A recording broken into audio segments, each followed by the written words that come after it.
Marami tayong mga mabibili ngayon na mga car performance upgrade, no?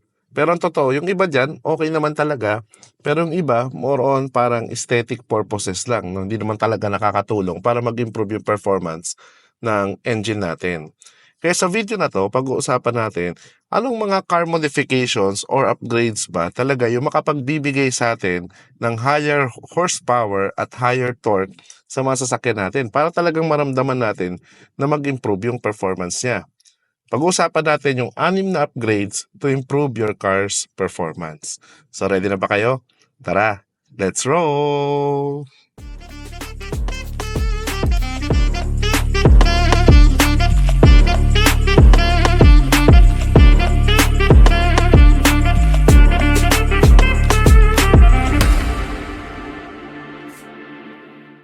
Number 1 is yung cold air intake.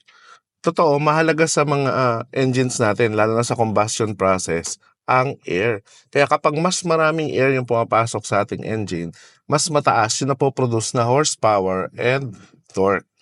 Pero yung mga stock kasi guys na mga air intakes with the stock air filter, medyo restrictive kasi yan sa pagpasok sa hangin kasi sinasala nilang mabuti. Priority kasi sa pagkakadesign ng mga stock air filters at saka stock air intakes na mas malinis yung hangin na pumapasok kaysa sa sobrang dami. No, yun yung priority nila. So yung mga cold air intakes na upgrade guys, dinadamihan lang niya yung pumapasok na cold air sa ating engine.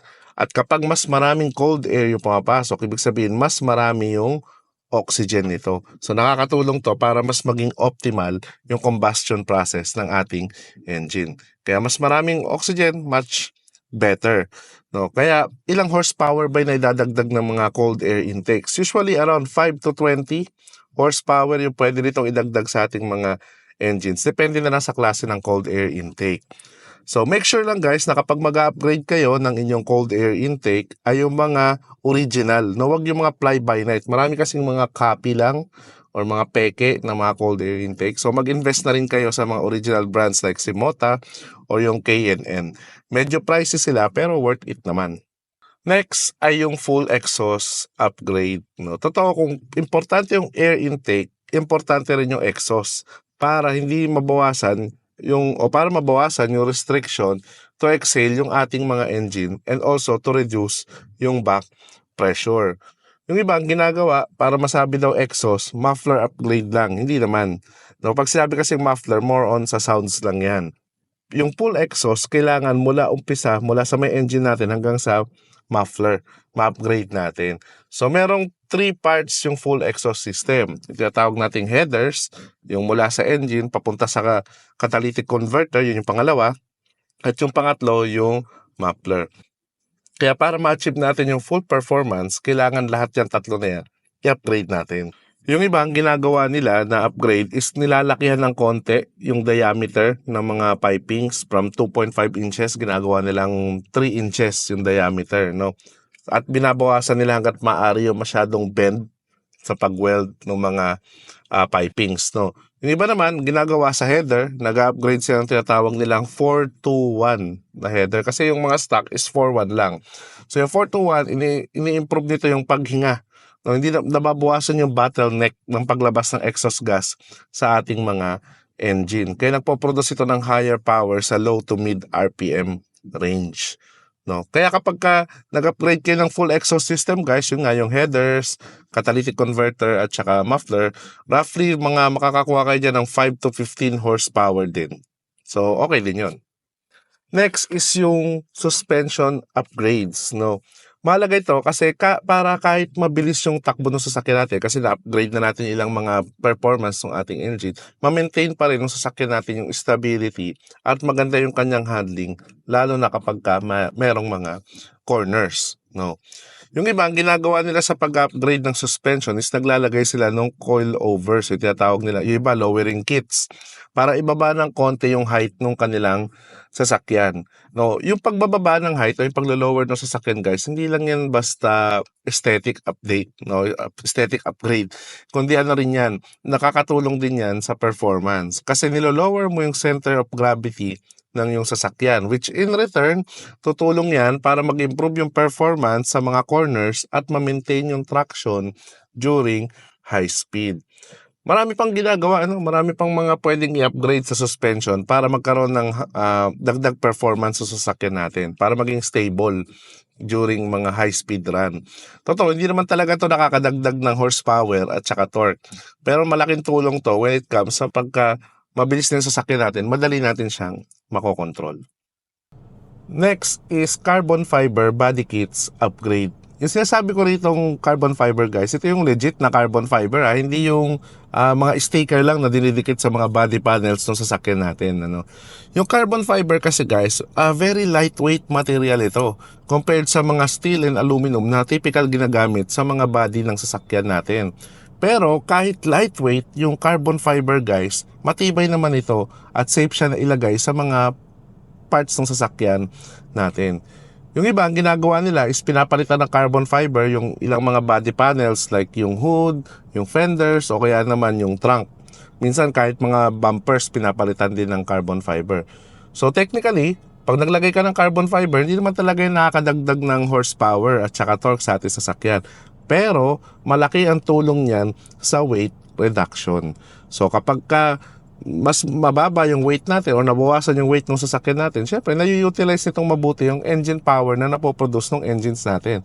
So nakakadagdag yan sa fuel consumption, nakakatipid, or nakaka-improve din siya ng performance ng ating sasakyan. Mas ramdam mo na hindi nababawasan yung hirap ng makina kasi nga mas gumana ng konti yung weight ng sasakyan natin by using carbon fiber body kits. Next is yung turbochargers or superchargers. Isa ito sa pinakamagastos na performance upgrade na pwede natin gawin, lalo na kung wala pang turbo yung sasakyan natin. Usually, ang ginagawa lang ng mga turbochargers at saka ng mga superchargers ay nagko-compress sila ng air para mas maraming makapasok na air sa ating combustion, sa ating engine. So nakakatulong yan para, kagaya ng sabi ko kanina, tumaas yung horsepower at tumaas yung torque ng ating sasakyan. Pero by using turbochargers and superchargers, significant yung naitoproduce nilang dagdag performance sa ating engine. Kaya napansin nyo, di ba, yung mga turbocharge at saka supercharge sa sasakyan, talagang malakas yung torque nila, di ba? Minsan pag piga mo, ramdam mo agad yung effect. No? Ayun lang, sobrang expensive lang talaga ng mga turbochargers at saka superchargers. Usually around 100,000 minimum yung mga gastos mo para i-upgrade yung sasakyan mo na magkaroon ng ganito. Pero, tandaan nyo guys, kahit medyo expensive siya, worth it pa rin. Kasi around 70 to 150 horsepower yung pwedeng idagdag niyan sa inyong engine performance. Depende na lang sa laki ng turbo or ng superchargers na ilalagay ninyo sa inyong sasakyan. So, para sa akin, worth it pa rin siya kung talaga may budget ka. Last is yung ECU remap or tuning. No, ito medyo controversial topic to guys kasi may mga pro and anti-ECU remapping. Pero tandaan nyo guys, if it's done properly, nakakatulong talaga ang ECU remapping or ECU tuning para mag-improve yung inyong car performance. Sa remapping kasi, ang ginagawa dyan guys, pwede kasing i-adjust ng tuner yung mga parameters na ginagamit ng inyong ECU.